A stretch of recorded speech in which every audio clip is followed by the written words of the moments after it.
Hello, everybody. Welcome back to the 15th Annual Lemon Project Spring Symposium Day 2.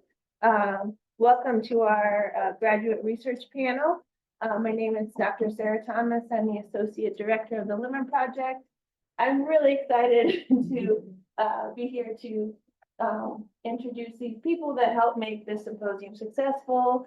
And they're going to share what they do every day to support the Lemon Project in their work. And we're also going to have, so the Lemon Project graduate assistants and apprentice, and we're also going to have the Lemon Project Society, our volunteer group, join us. So let's give everybody a round of applause. And I'm going to bring it in.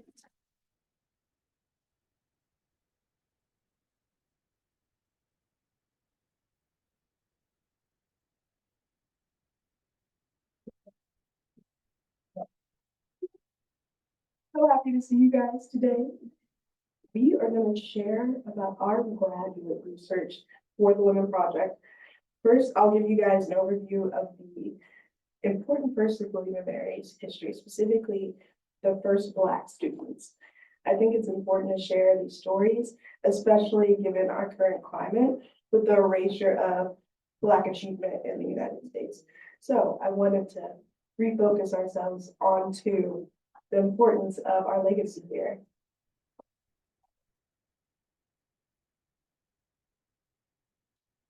So our very first educated Black person at William and Mary was in 1850.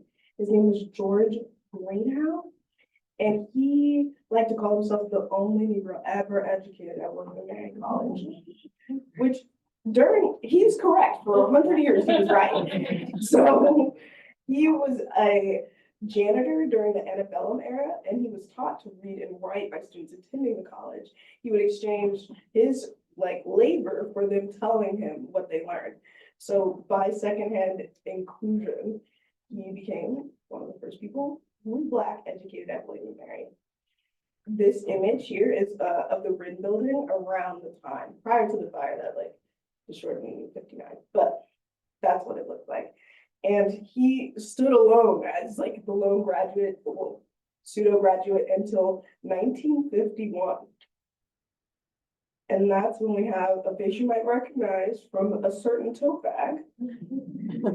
This is Huron Willis. In 1951, he becomes the first Black student to enroll at William and Mary. He wasn't the only, but he was the first. Also, we'll talk about the secondary graduate after him. He was the first person to enroll in their graduate program. So he's not an undergrad. He graduated with a master's in education, specializing in physical education in 56. He then became an assistant professor of physical education at Virginia State. This man is so accomplished. He was able to start the legacy of reignite the legacy of Black excellency. And I find it very interesting that he was just really into karate, which I feel like not enough people mention when they talk about him. He was one of the first Black men to sit on the karate board of the United States. And I was like, well, that's also a first and should be recognized. He stayed actively involved with the William and Mary community after graduation, and he became a member of the local Alumni Association chapter, the Parents Association Steering Committee, and the university's STEP program, which was their precursor to minority student recruitment initiatives and things like that. He passed away in 89, but his legacy continued to evolve because in 92, William and Mary started the Huron Willis Association for Black alumni. It's for, by, and from Black alumni, and it's still around today.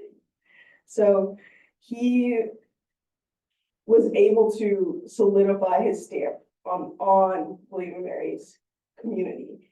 While he was going to school there, he would often hear support and encouragement from staffers who were also Black. And they would tell him, we've been waiting for you for a long time, and quote, greeted him with pride and joy and supported him 100%.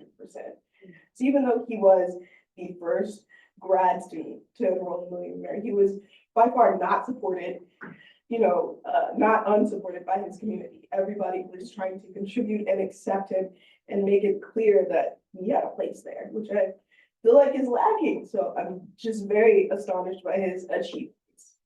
The second student to enroll the same year was Edward Augustus Travis. So he enrolled in law school. I couldn't find a ton of information about him, but he graduated slightly before Huron with a bachelor's in civil law degree, and he was a teacher at Carver High School until his death. He was also a member of the Newport News Teachers Association and the Alpha Phi Alpha fraternity, which I feel like is pretty cool.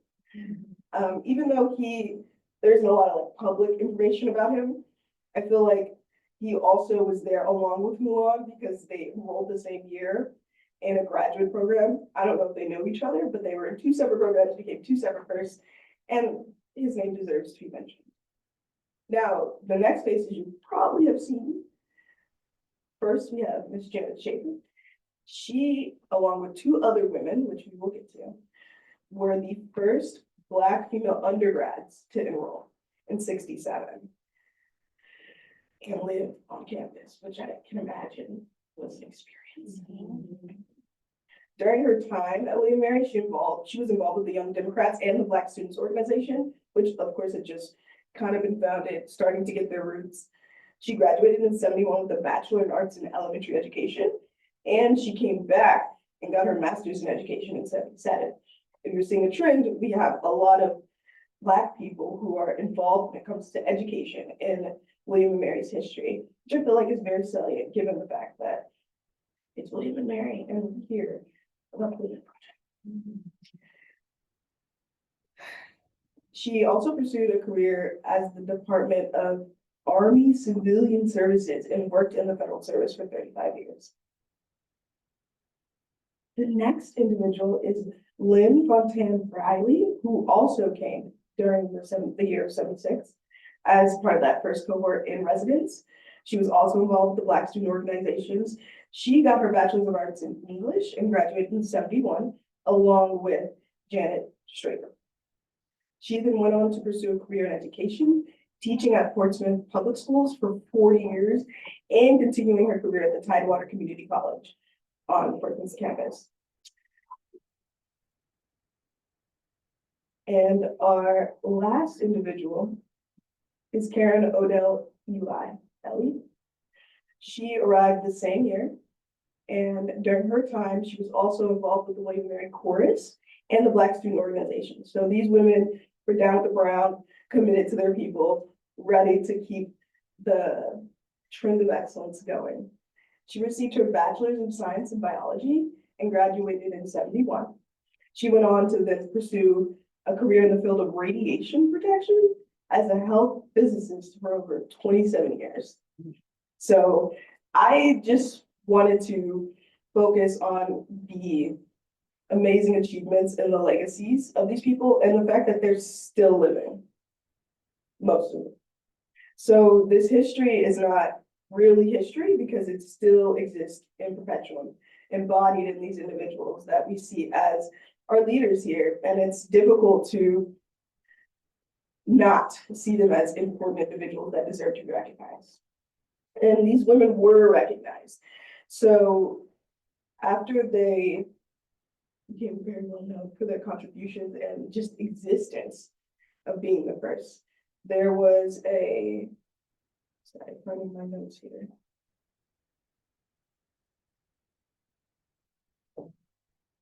The Huron-Willis Association in 2011 honored these three women during their 40th class reunion. And in 2012, they were honored once again with a plaque in their freshman dorm room of Jefferson Hall. So with that, we're going to talk about some other young people doing cool things. Thank you. And I feel like I'm gonna kind of put the cart before the horse, but anyway, I'm Monet Watson. I am the anthropology graduate student for the Women Project. I focus in biological anthropology, looking at chemicals in human remains and reconstructing diet. So typically, I'm more science-based when it comes to my departmental duties. But here's another one of my interests, which is being engaged with the descendant community and having public engagement about our history. Thank you.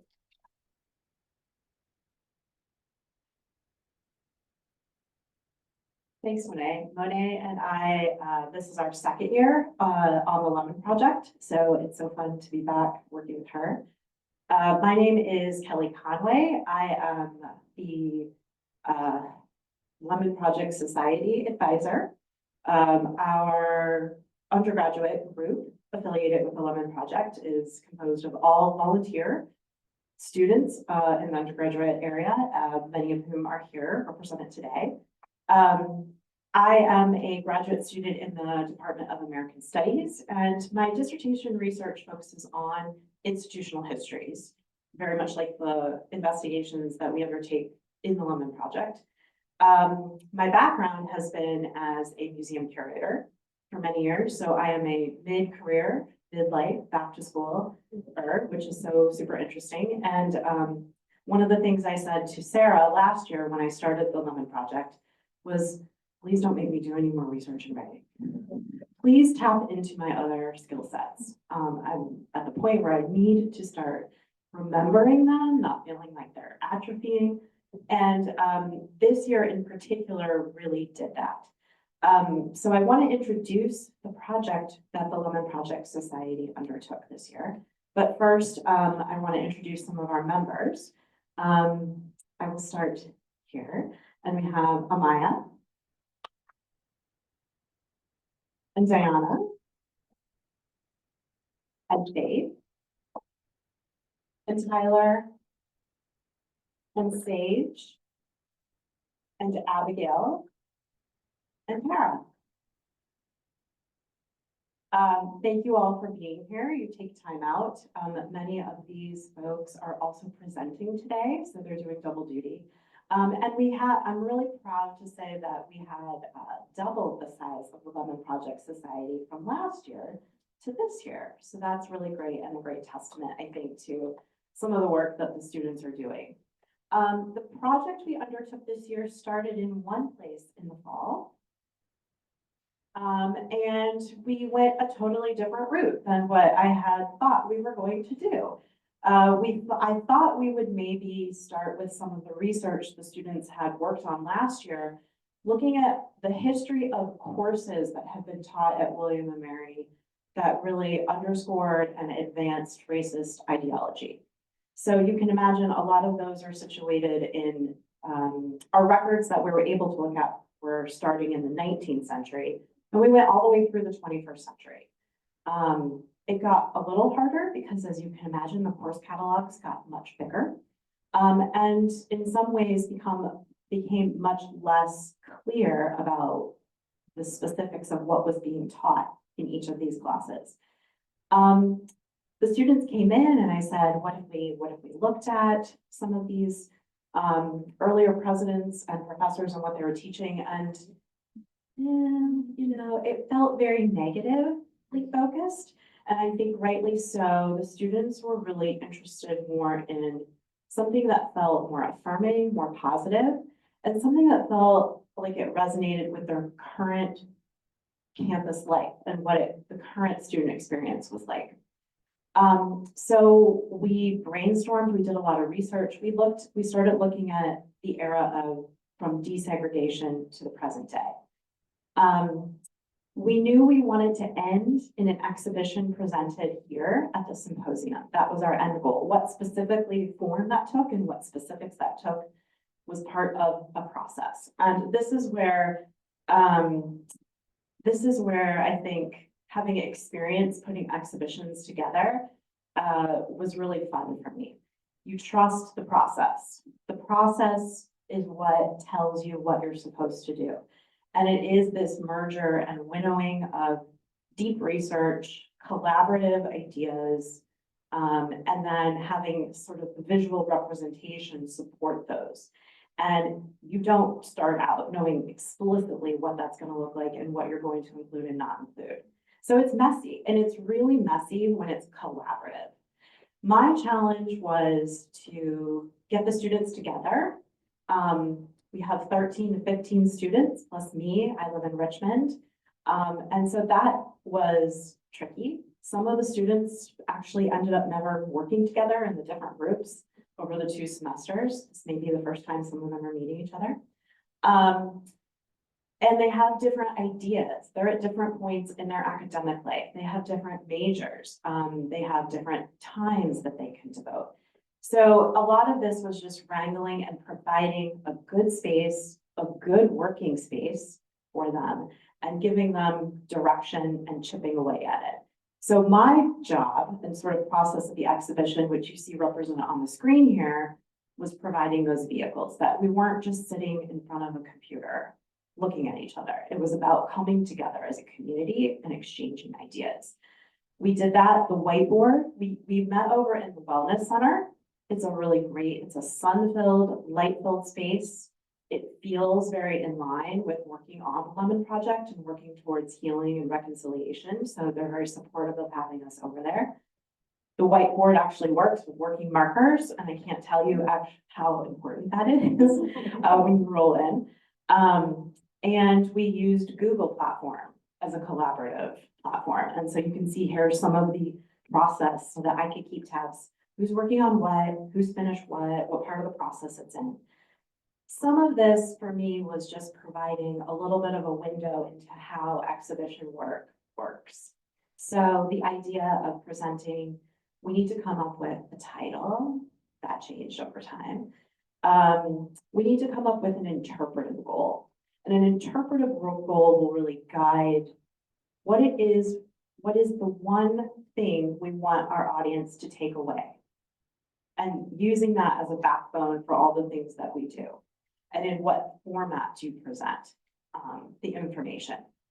So I think for that, what we ended up working on was looking at the impact and the legacy of Dean Carroll Hardy. I don't know if any of you, shout out to Dean Hardy. I will let the students talk a little bit more about Dean Hardy. You can see the exhibition over here in the corner. I hope you'll take an opportunity to come look at it and ask the students more about it. And the thing that came with the process is how it connected to the symposium theme. That was not apparent as we were going through it. It wasn't apparent to me, although I knew that it was important to connect it. But it was a bit about trusting the process. So they all went along. I didn't see a lot of doubt, so that was good. Always possible though. And it somewhere in the middle of this semester, I realized, oh, this is Adriana. She's also Lemon Project Society.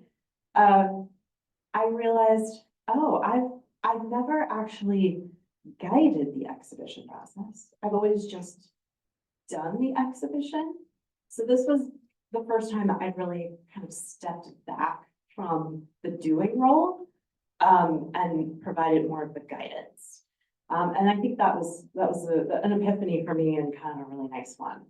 I think what I'd like to do next is actually pose some questions to the students about the process and about their experience with both the material presented, but also working on the exhibition work over the course of the year. So any of you can answer. You don't all have to answer one question. And you don't have to answer all the questions, but I might call you up so you can use the microphone and then everybody can see you. Pass it around. Great. I think, can the camera see everybody or do they need to come up here? Do you know? The camera knows.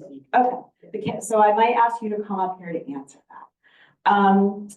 So my first question for y'all is, was there anything during the process of research or the exhibition development that surprised you? Anything about it? Does anybody want to jump in? This is what happens during exhibition work too, usually.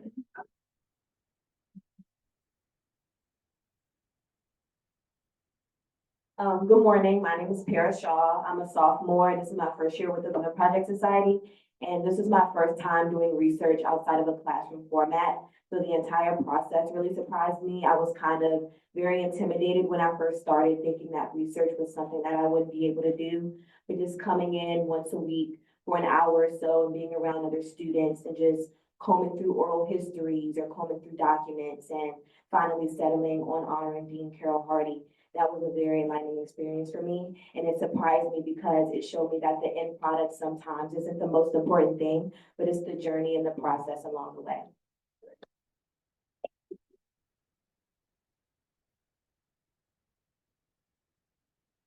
Anybody else want to talk about what surprised you? It could be about Dean Hardy, it could be about the college, it could be about something about yourself and your own campus experience.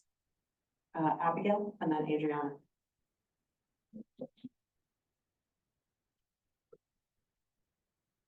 Hi, so I'm Abigail Swanberg. I'm a senior here at the school.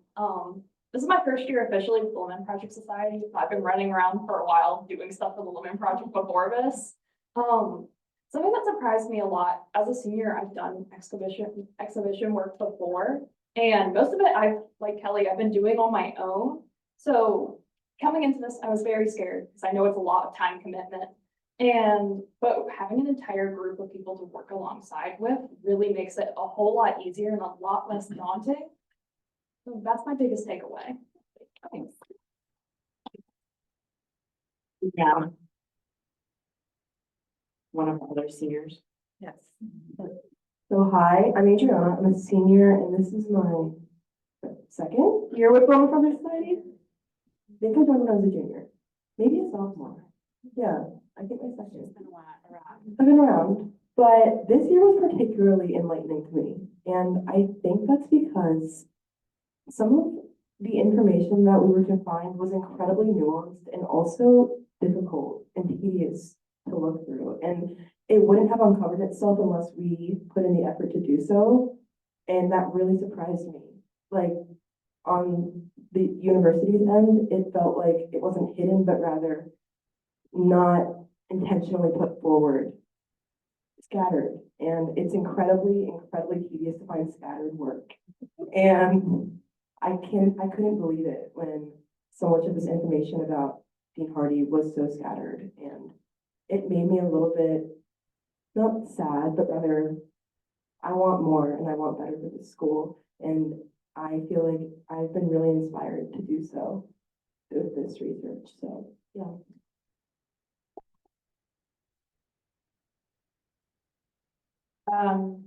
Does anyone else want to talk about anything that was surprising or an epiphany?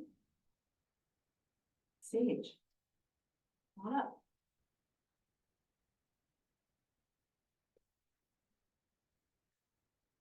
Hi, my name is Sage. I'm a current junior, and this is my second year with the Lemon Project Society. And I was really surprised just to learn how big of an impact that Dean Hardy had, and a lot of the things that a lot of the services and a lot of the organizations that she helped establish on campus are just not connected to her name. And when I'm actually living in Hardy Hall right now, and I didn't know much about her accomplishments and the work that she really put into helping foster these diverse communities on campus until I went out of my way to do like that research. Like in the building itself, there's not really a placard that acknowledges her her work. So I'm just like really surprised that whether it was intentional or not, that her work has just not been recognized compared to other other really influential figures on campus.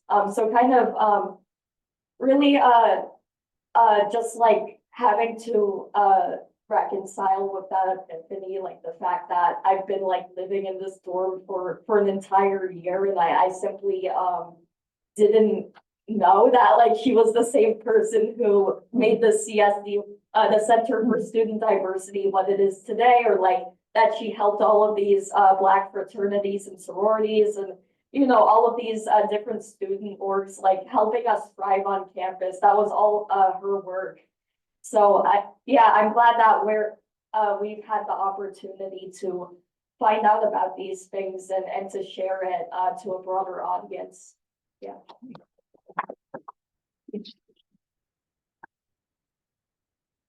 So for those of you maybe who have not yet come up, my second question is, if you had one thing that you hoped either symposium participants here or on Zoom, or the college, or those of us at the Lemon Project, there's one thing that you hope that we could take away from this work, what would that be?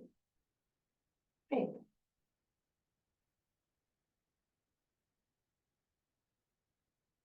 Hi, everyone. I'm Faith Page. I'm a junior studying history here.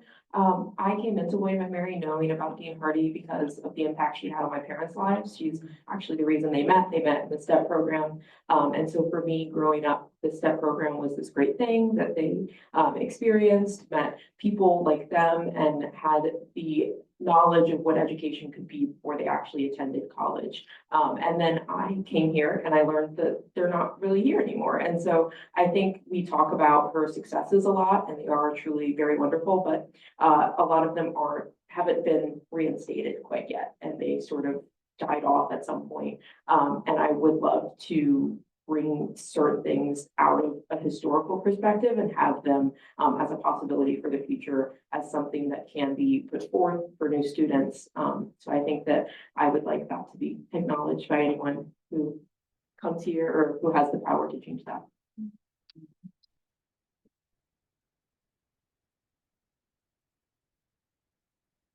Anyone else? I'm also curious to know, because I know the students reflected informally during many sessions about their current campus experiences. Was there anything in there that you felt really resonated with you that Dean Hardy had worked on? Did you find connective threads there? Oh, yeah. Hi, I'm Maya Chiefborough. I'm a junior here studying sociology. One kinetic thread that really resonated with me and really like kind of made my college experience is like going to the CSD. And when I figured out that she actually was a part of the CSD, it just kind of like blew my mind that like it was one person who had a lot of these multicultural initiatives that makes our experience today what it is. Because the CSD is almost like a hub to like have community, have a home here at William & Mary. A lot of us who are minorities here, we don't have too many spaces outside of the organizations that we start or the organizations that we work in to make a change. And the CSD still to this day helps us in the exact same way as when she kind of led it. So that was just my thought.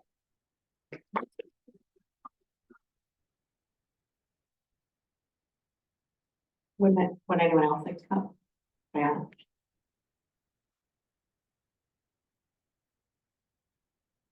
Hi, my name is Diana Hairston. I am a junior here studying psychology. I just find it really powerful how one person was invested in so many different organizations and bringing African-American students together on campus. So I just hope that everybody can take away just doing research about various African-Americans that have made an impact in Williamsburg, not just William & Mary alone. And just, I guess, finding those connections to bring awareness to all of those contributions and empowering students to continue those legacies as well.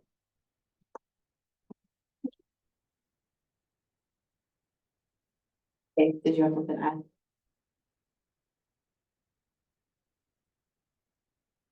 I work in special collections, which is the archives of Swan Library, and in researching for something I was doing there, and sort of in tandem with the Lemon Project Society, I found these photographs, and I knew she was here, I knew what she did, but seeing the photos was like, wow, she was really like walking around campus at some point. And there's one photo, it's actually on the middle board of her with Samuel Sadler and Nikki Giovanni. And it was something I'd actually heard about from different alum, which is another way that I felt like really connected to her legacy, is talking to alum who really remembered who she was to them. And I even have spoken to someone who didn't go here, but came for different events because of her siblings. And she has so much love for this dean who she didn't even, really learn under necessarily. So I think seeing the impact she's had on individuals' lives and being able to see the physical proof that she did so much and cared so much was really astounding to me.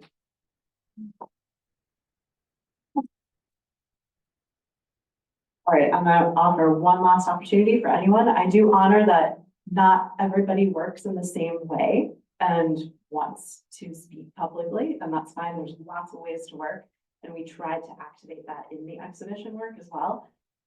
Moving around, using the whiteboard. I tried to capture information by writing it down with students talking. That way it's not just writing on the computer. So any last thoughts from the group? Okay. I hope you all will talk to the students, look at the exhibition.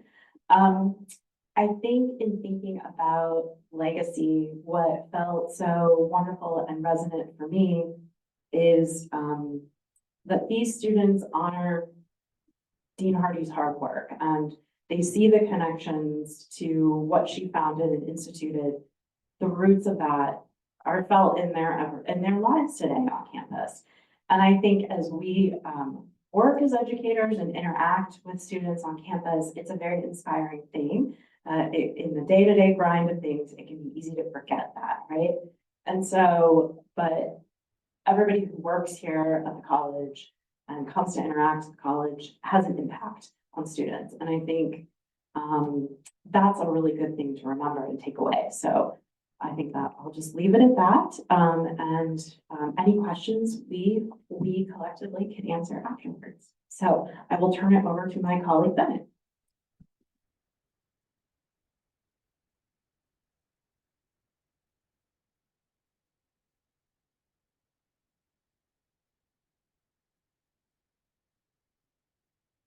All right. Thank you, Monet and Kelly, for those tremendous presentations, and also the Lemon Project Society for your impressive work all year. That's kind of hard to follow up with that, but here we go. My name is Bennett White. I'm a first-year PhD student in the Harrison Ruffin Tyler Department of History here at William & Mary. And I'm broadly interested in the history of Atlantic slavery as it pertains to the American South. I'm also interested in the intellectual and cultural history of Virginia. And I'm trying to figure out what to do with that as I move forward. But I'm excited to present this project, which I actually inherited from a researcher from last year. And I'm very happy to have that happen to me, because I think it's a really important way to demonstrate how the Lemon Project does work on local history and genealogy. So the title of my talk today is Forging Familial Bonds, the Enslaved Families of Portobello, 1827 to 1861. So Forging Familial Bonds reconstructs the familial relationships of the men, women, and children enslaved by Samuel F. Bright, the proprietor of Portobello Plantation, located near Williamsburg, Virginia. Existing research on the property examines its ownership history, but scant attention has been paid to the dozens of enslaved people who inhabited its grounds between 1827 and 1861. So through annotating Bright's financial ledgers, this project resurfaces biographical details about those enslaved at Portobello in order to better understand their experiences and kinship. In so doing, Forging Familial Bonds seeks to provide useful information for future genealogists in local descendant communities. And I think it also does a theoretical thing, which it demonstrates how historians can ask new questions about old sources to elucidate different facts. And I'll kind of go into that as we move forward. So brief introduction to Samuel Bright. Like I said, he was a planter and slave owner originally from Elizabeth City, North Carolina, before settling on the Hampton-Williamsburg Peninsula in the 1820s. He operated 2 plantations between 1827 and his death in 1868. The first one being Portobello, which is in York County, about less than 10 miles from where we are right now, which is now located on Camp Perry. And then New Hope, which was actually, it almost abuts the current campus today in its original, where it originally was. And at each of these locations, at minimum, he had roughly 25, between 25 and 52 enslaved people on the property at any given year, which makes him well into the top 1% of wealthy slave owners in the entire country. So this was a important guy to the community. And it's just interesting that I'm one of the first people to uncover the lives of the people that he enslaved. Also, like I said, Portobello was originally purchased by Bright in 1827 from one of his relatives. It's located along Queens Creek, which is a tidal stream originating from the south bank of the York River. Trying to think here. And so the people that lived on this property, the enslaved people that lived on this property, were responsible for growing hundreds of acres of corn, wheat, and castor beans. But they also cut timber, harvested oysters, and cultivated a cherry orchard. So that was sort of what was going on the property. And one brief thing is the main source that I'm using to draw from my project from is the ledger books that are at the special collections at the Swim Library. Let's see. So the limited academic research on Portobello provides little information on the enslaved families living and working there. In 1998, the National Park Service published a history of the property, which traced Portobello's line of proprietors to the colonial period. Cornelius Collier, who was an officer in the Virginia militia, built a hunting lodge on the land in the 1710s. Though folklore stipulates that Alexander Spotwood, the pretty famous colonial governor of Virginia from 1710 to 1722, also owned the property. So there's a little bit of debate as to who was the original sort of developer of the land. Fast forward to the eve of the Revolutionary War, Portobello was a hunting lodge for Virginia's last colonial governor, John Murray, the fourth Earl of Dunmore. Fast forward a little bit again, and by 1827, Francis Bright, who was Samuel Bright's elder relative, we're not exactly sure how they are related, purchased the property from a series of insolvent owners, and then promptly sold it to Samuel. So Samuel, then later his daughter Susan, and son-in-law William L. Henley lived on the property until the Civil War. And so following the Civil War, a family by the name of Daly owned the property and then rented it to a series of farmers until 1942. And then by that point, the U.S. Navy absorbed Portobello into what is now Camp Perry. And so I wanted to touch again on what I brought up earlier, which was talking about how we can ask new questions about old sources and we can arrive at a lot different information. And so this is from the National Park Service's history of the property. It was done through a program, the Historic American Building Survey. And out of the 9-page document that transcribed its very detailed ownership history, its architectural features, what happened to it during the Civil War, only one sentence was devoted to the enslaved people that were on the property. And this is in 1998, so you'd think that hopefully they'd be a little bit more up to date with this type of thing. And it's also interesting too that it's hard to see for you guys, but the footnote for this sentence is actually the ledger books that I'm studying today. And so I've been able to develop an entire project off of just these ledgers. But in 1998, apparently they could only craft one sentence. And so again, by asking these new questions, it's really guiding my research. So I think the two most important things are who were the people held in bondage on Bright's estate? What were their names, ages, gender? And can we answer these through Bright's ledger? I'd argue yes. And it's also important that in doing so, we're recovering humanity. There's this famous historian named Simon Newman who just came out with a book called Freedom Seekers, which talks about runaway servants in 17th century London. But he posits a really important message, which is that often empirical studies of slavery dehumanize again because you're rendering these very complex lives into simple statistics.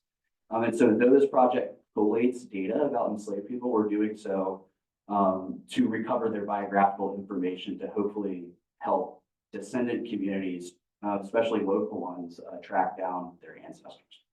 And then the second question is, who was related to whom? How can reconstructing familial ties of those enslaved at Portobello benefit local genealogists and local descendant communities, as I just touched upon? And so this is how I began my research. You'll see over the next 3 slides that collecting this data is a process. And so you have to start somewhere. And then I arrive at a kind of final, well, it's still not final, but you kind of arrive at a new place and then you're ready to perform new research. And so this is a snapshot of the enslaved population on Portobello in 1829. So on the right-hand side, you can see a page from his ledger book, which is listing all of the enslaved people and their ages, which is actually kind of important because if we have the date on the page, we have their ages, we can arrive at their birth dates. And that's not always something that's possible when you're doing research on enslaved people. And so I've gathered their names, I've kind of dissected it by gender right now, and I see that there is 11 men, 17 women and children, so there's 28 total in 1829. And like I said, I'm trying to find relationships between them, but at the beginning, I have to just kind of, see what I can find and then move forward. So I'm going to show you another snapshot. Oh, looks like one of my charts didn't make it up there. But I think we can still kind of look at this document and see what's going on. So it might be hard for you guys to read, but this is the enslaved population of Portobello in 1852. And what Bright and his descendants are doing is listing these people in terms of what they find their monetary value to be, but I find value in something quite different, which is the way in which he's enumerating these people. So if you look at the very first one on the left, I'm sorry if you guys can't read it, it says Billy and Betty and child. So I'm already seeing that perhaps that's a family unit. It's impossible to be 100% sure. I think the next steps in this project is to consult other local like baptismal records, burial records, things of the sort, so I can cross-reference this information. But that's one example. There's also 2 people, Tom and Henry. They could possibly be siblings, Sam and Eli, things of that nature. We also have lower down the list, Caroline and 2 children. So again, I apologize. One of my kind of graphs that I made didn't quite make it on this presentation. But what I'm doing in this middle step is then grouping these people together based off of how I might perceive their family relations to be. Well, this really stinks. All my charts got messed up. So I can explain it though. This document right here is perhaps the best, most important page out of the ledger book for me. What it's doing is listing all of the enslaved people at Portobello at around 1835.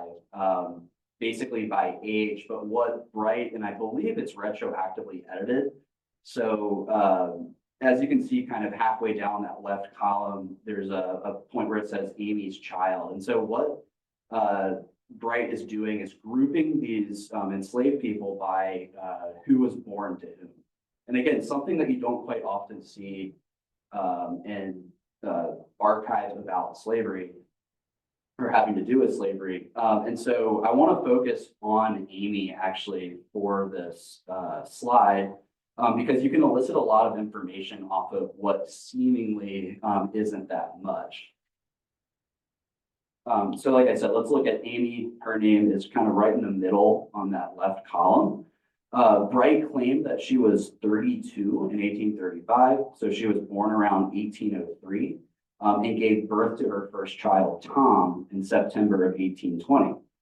So she was about 17 when she had her first child, which means that she was 16 when she first became pregnant. And for the next 20 years or so, Amy gave birth every 1 to 2 years. So she would be the mother of 7 boys and 6 girls by 1843. And unfortunately, enslaved families had a matrilineal structure due to the fact that they were separated quite often. And so Bright didn't take care onto recording who the fathers might have been. So that's something that moving forward, hopefully I can find. And another key aspect of this is we're not sure if these pregnancies were involuntary, if they were consensual. And so again, I think consulting these baptismal records that might be housed in local churches might unearth additional information about this. I really apologize about these slides, or the graphs not working a little bit more illustrative. And so just to kind of wrap up, like I've been alluding to what these next steps might be. Again, cross-referencing these names and birth dates with local baptismal records. I'd love to work with, I haven't reached out to them yet, but I certainly will work out with special collections to construct a finding aid for this Bright account book. So members of the community can visit the SWIM Special Collections Center. And hopefully once this information is more fully fleshed out, they might be able to find relations between the people at Portobello and families still local today. And then again, kind of in a similar vein, making my findings accessible to genealogists and descendants through posting them online. And so just doing a lot of these kind of like community engagement works with what's traditionally archival research. I think a lot of people here and at the sort of conference generally are very into genealogy and their own family historians. And I'm sure they've come across, points where they just can't find records about their loved ones. But I'd like to leave you guys on a more positive note. A renowned historian just last week, her name's Theophilus Klinth. She's a really famous historian of American slavery and the Civil War. And she published a paper called Paper Tracings and Spectacularly Boisterous Archive of Slavery. And in this paper, she argues that though it might be seemingly difficult to find information about enslaved individuals, she actually argues that the archive is chock full of them. It's just how you interact with those sources is important. And so she says that, the archives of slavery are shaped by the tension between the jostling violence of slave owners and the resistance of the rustling voices of the enslaved. And so while Bright's account book attempts to render Portobello's enslaved community as nothing more than financial assets, it's up to today's historians to interrogate these kinds of sources in a way that amplifies the rustling voices of the enslaved rather than the violence of the slave owner. Thank you.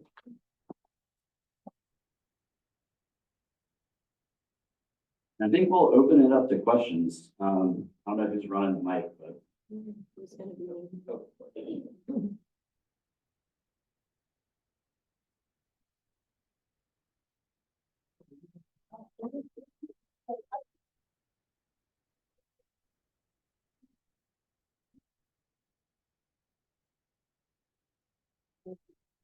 Good morning. My name is Adrienne. I am from the descendant community. I want to thank you for your research. It's very important to me. Being a member from the descendant community, my family was moved from what is now Camp Perry in 1942 as a result of the Department of Defense project called The Taking. They had to leave their land. So my question to you is, do you have access to Portobello? Is there still an architectural space still available? Have you been able to determine that fact? Thank you.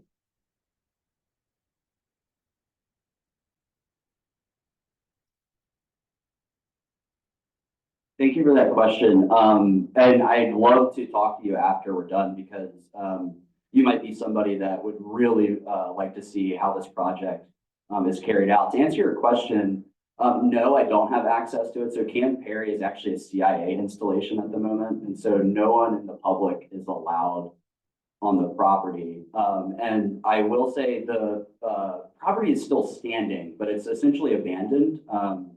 And it's on the National Register of Historic Places, I believe. But again, like the most recent picture I could get from it was 1996 when this American Building Historical Survey did this sort of like national project of finding these communities. And so it's actually difficult, especially if there were to be archaeological projects pertaining to this estate. Like it's just You know, it's inaccessible right now due to, the government using the land and taking the land.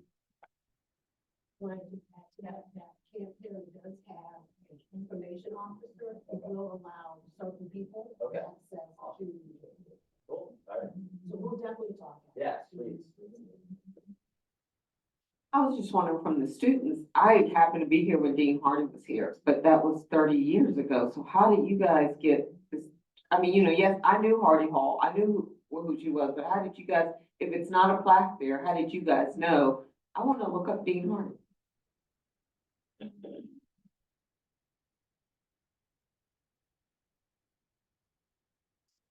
Well, mother,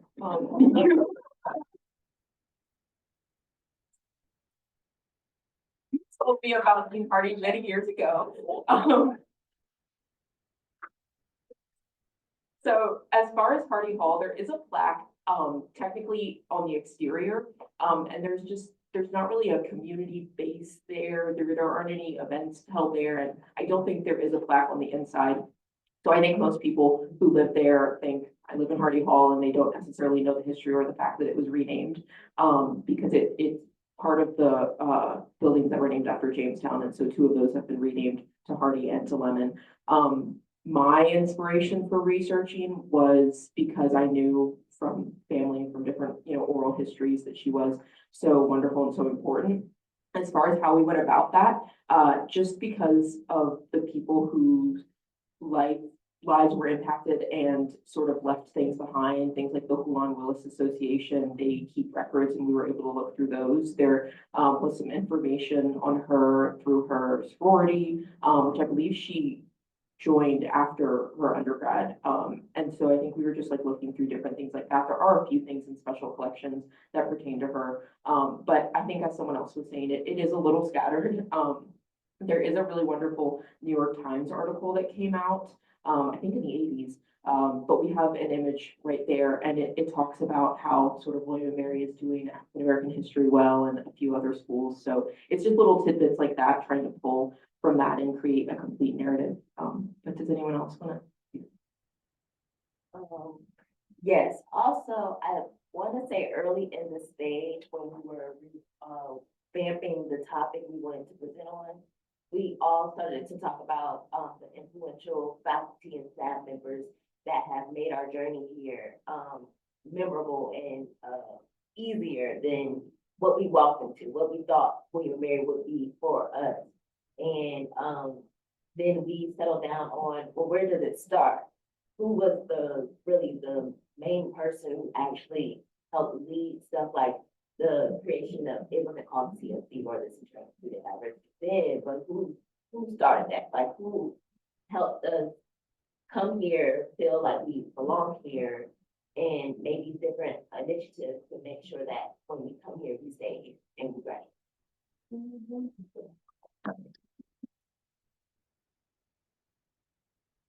The other way I think it unfolded was we started with a large group of oral histories. And so we were also listening to a lot of alums, and Dean Hardy kept coming up. And so this is a very multi-generational look, and I think that's why I love it so much, because I'm a big believer in that. And my great hope was that the connections between the current students and alums and those who have gone before, who are not here anymore, is really strong and underscoring that. So there you go.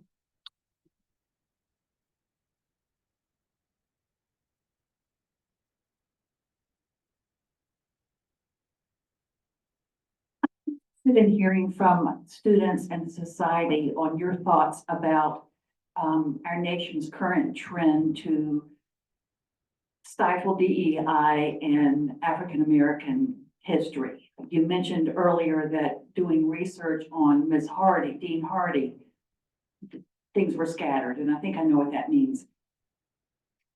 What are you thinking? What can we do? What's going to happen with our current administration and the way things are going? Thank you.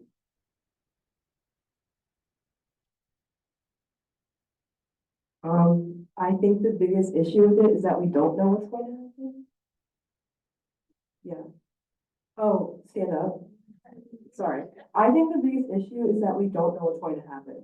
Like, this administration is so tumultuous that we cannot predict what could possibly happen with a year from now, a month from now, no one knows. The only thing that we can do is like exactly what we are doing, which is what I've kind of gathered from this. And it's really disheartening. It's really disheartening what's going on. If I talk too much about it, I get like really emotional, but like, it's really disheartening, but at the same time, putting your mind into work like this does give you closure in a way that I don't think I could find somewhere else. So, yeah. Yeah, kind of to add about, I think that that general feeling of uncertainty, oh, sorry. About to stand up too. Yeah, I think, I can definitely, feel that, feeling of uncertainty, in many places around campus. And it affects, so many different marginalized communities, like, I've heard from, professors at, our gender studies department who are unsure if they need to change, the way that they teach things or how to, you know, describe their classes on registration books. And you know, I've heard from my other professors in the Department of Anthropology about like whether funding might be impacted for graduate studies, things like that. Just really yeah, really put a lot of pressure on students. And you know, we don't know like what to do either, but I think that it's important for us to continue doing what we've already been doing, because just getting involved with the community is so much, it's so important. And it's like, I think that no matter what happens, like we're still going to have like our local communities to fall back on. That's something that I spoke with I spoke to my academic advisor about, yeah, a lot of the uncertainty is also about, like, it's mainly funding. It kind of goes back to, how a lot of the processes and a lot of the, like, school funded organizations on campus are all like, a lot of that funding is, coming from private donors who, many of which we don't know who they are and what, you know, their personal beliefs are. So there is this kind of uncertainty about like whether like one day they're just going to decide to like defund everything that they've put their work into. But I'm mainly yeah, it's like I don't have many like positive things to say except for like continue going to your student boards, continue talking to your faculty, because I think that we're all like feeling similar things, because all of these you know, all of I'm not sure how to word this, but like we're all going to be affected on some level by the defunding, the potential defunding of the Center for Student Diversity, or you know, like just like the end of like student organizations, because they're all like so oh my god, I can't speak, I'm sorry, intrinsically connected. Like for example, I'm a part of my school's Student Accessibility and Disability Alliance. And, you know, that wouldn't be here without the work that Dean Hardy did to establish the CSD and to establish multicultural orgs that have inspired our org's establishment. So we're all working together to foster these communities. So it's important that we continue working together when these communities, like the presence that we have on campus, is being challenged. Yeah.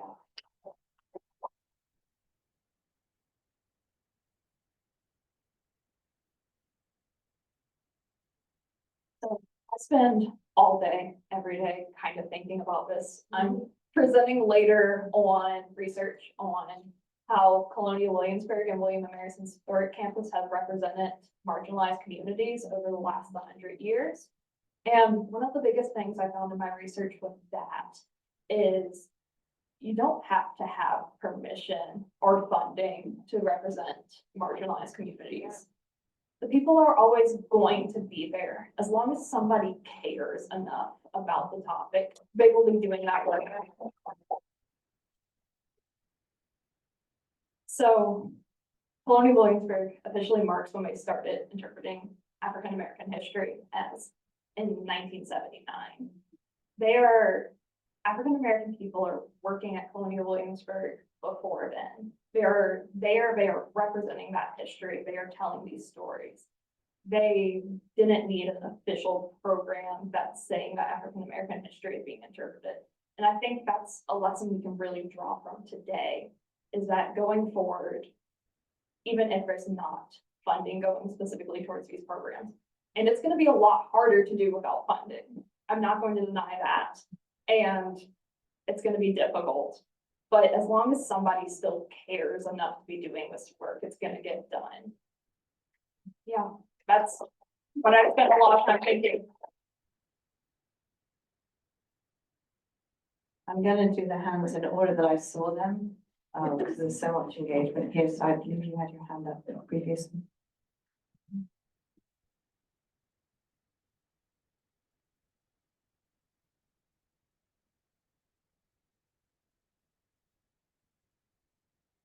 Hello, my name is Yvonne Austin, and I personally wanted to come up here to thank the students, and that's why I had to walk up here, so I can see your faces, and thank you.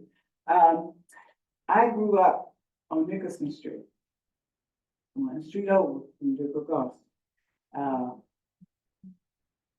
Women Murray was the main thing because we were a college town.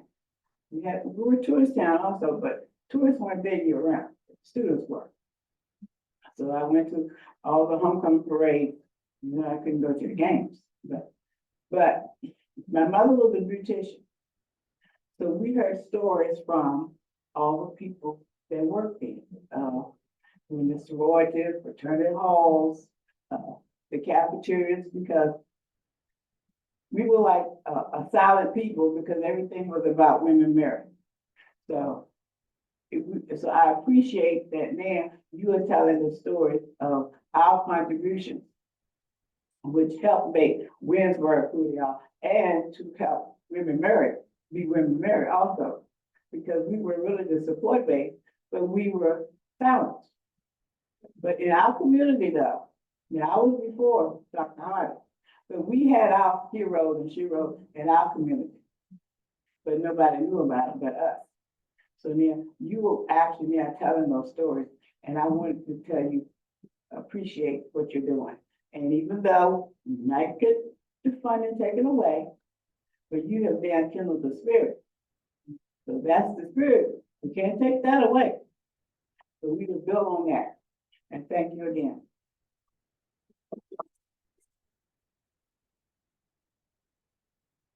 Our hands back here. As a William and Mary alum, a little bit before Dean Hardy, I, like the lady before me, want to thank you so much for the work that you've done, because I know how important it is. My question is general, and I know the environment in which we live now, the political environment, the educational environment, and the challenges that are confronting those organizations. What is the plan, though? You know, what is your strategy moving forward? I know a lot of it might be dependent upon funding and all of that, but what have you detailed in terms of strategy as a way forward? What process? As you leave, as you graduate, many of your juniors or seniors and they're graduating, how do you take some of the work that you've done and move it forward in an institutional way so that it's not dependent necessarily upon funding, but is embedded within how you move forward with your great minds and the work that you've done so far?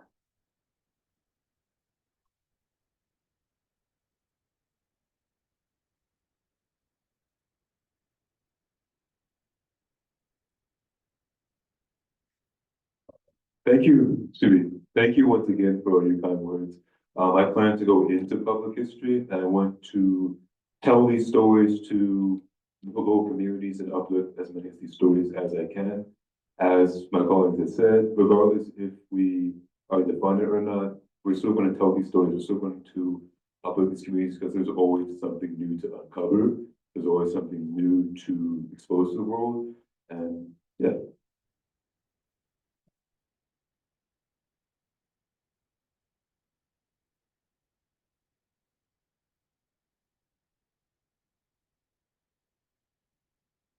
You all for your wonderful presentations today. They were really great. This is a question for the students, for the grad students, kind of for everyone. How has your work with Lemon Project and Lemon Project Society shaped how you see this institution? I'm a William and Mary alum, and I know it shaped how I understand and see William and Mary, and my relationship to it. So I was wondering if you all have any reflections on that too. Yeah.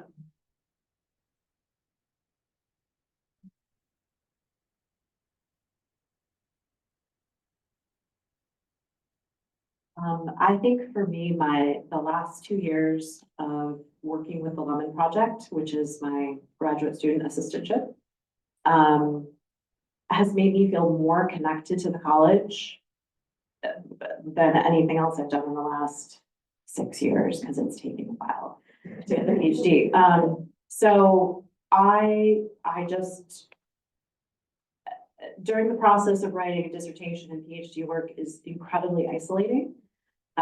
To be cast out of your career and to feel a little bit adrift in terms of, I'm a different age than a lot of my peers. I'm more professionally resume akin to professors, but I'm not seen that way. I'm disconnected from my field. I felt that, and I have not felt that at any moment I've worked in the Monet Project. And so for me, I found a home. I appreciate the staff. I have a staff. I go to staff meetings every week. I needed that. I needed somebody to see me and see where I'm at. And the Lemon Project has provided that for me. And to also feel like an outlet for and remember my accumulated experience and share it and encourage it. So the students give me a chance to do that. And my job is to give them experience, not burden them in their very busy lives. They are volunteers. So to provide them structure and support, and support beyond. So I offer a lot of recommendations. I'm a good, not professor, but can be a testament to their work, to their collaborative skills, and provide recommendations for them to move forward. So that has it has made all the difference in these last couple of years, the push of these last couple of years. Just to kind of elaborate on Kelly's point. So I'm a newcomer to William and Mary and just moved here in August from Norfolk, not too far away. But the first thing I did as a member of the graduate program and of the Lemon Project was actually working the table with Sarah all the way back in August. And I really think that that was really amazing for me. I'm a cloistered guy. I'm a historian, so I'm a bit dirty. And it was just really good to get active in the community. And it's also inspired my own kind of like way I see the value of history. I really think academic historians could do a tremendously better job of engaging with the public, because when you don't do that, you leave room for more malevolent actors to kind of take up that space. And so I think the Lemon Project specifically fills that gap on campus and in the local community. And I think we're all the better for it. So anybody? My experience with the Living Project has definitely been one of being like, oh, whatever, I'll just go, I'll learn some stuff, it'll be fine. And then I get there, I'm like, oh my God, what are we just sitting on this? And it really allowed me to like get into the history of not only William and Mary as an institution, but the people who have made it what it is today. I know more about Williamsburg and William and Mary than I do my hometown.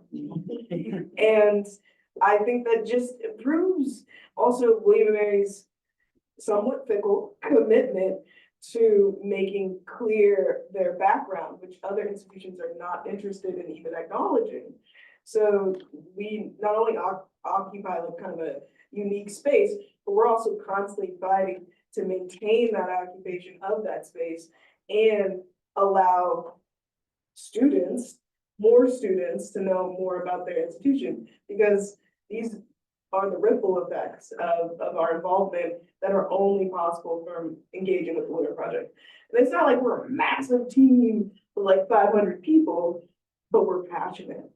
And I think that's what makes the biggest difference.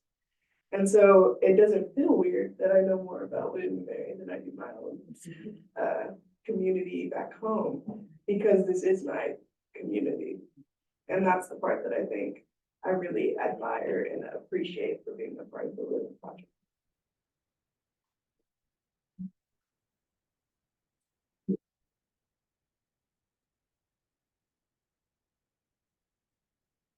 Should I skip?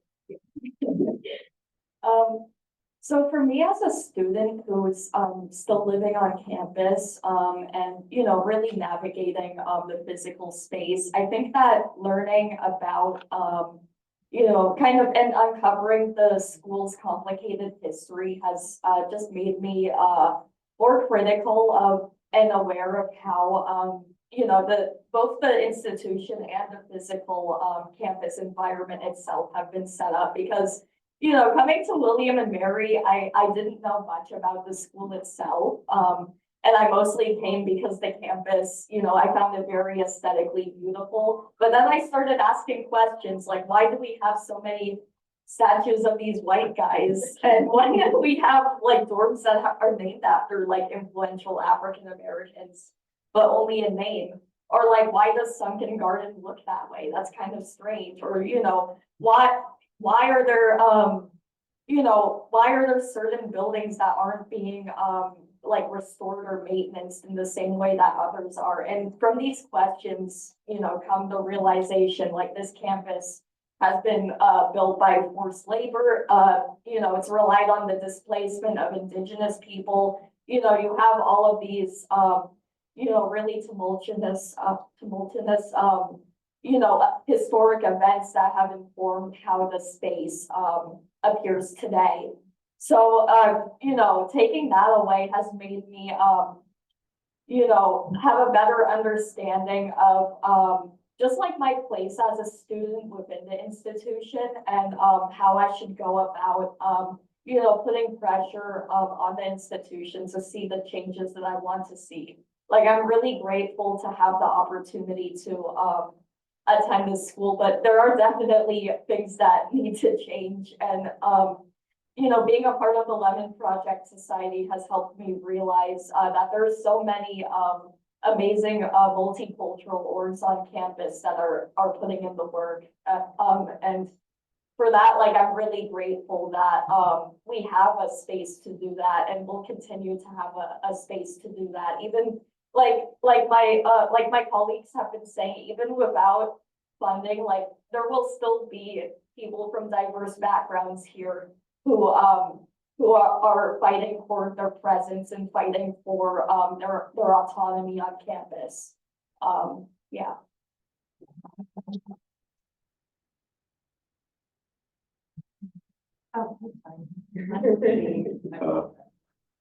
I have a question for Bennett. Just as I noticed that for those ledgers, I saw some enslaved people had last names. Were you able to trace some family lineages from that? And were you also able to look at the slave birth and death indexes from 1853 to 1865? But they do list the names of, well, on the birth it's just the mother, but it lists the owner, and then for the deaths, you see both parents anymore. Thanks for that question, Tyler. You're giving me some homework because I haven't.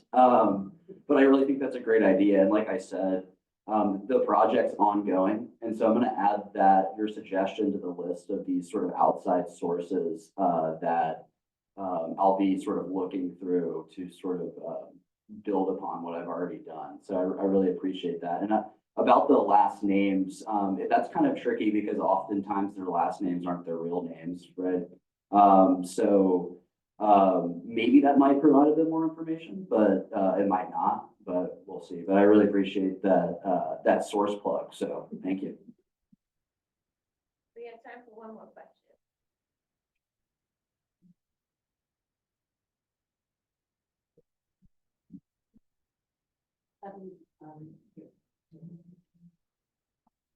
Thank you.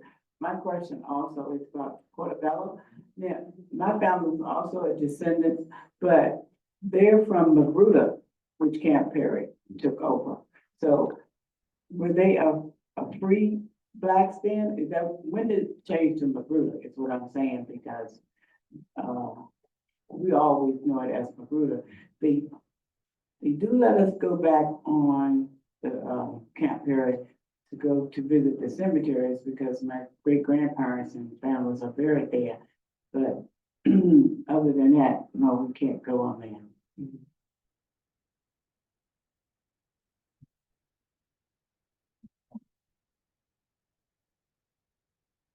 Thank you for your question. I do not know when the name changed, but it's interesting you bring that up. And I vaguely remember us perhaps speaking before at a genealogical roundtable, perhaps about this, but I could be mistaken.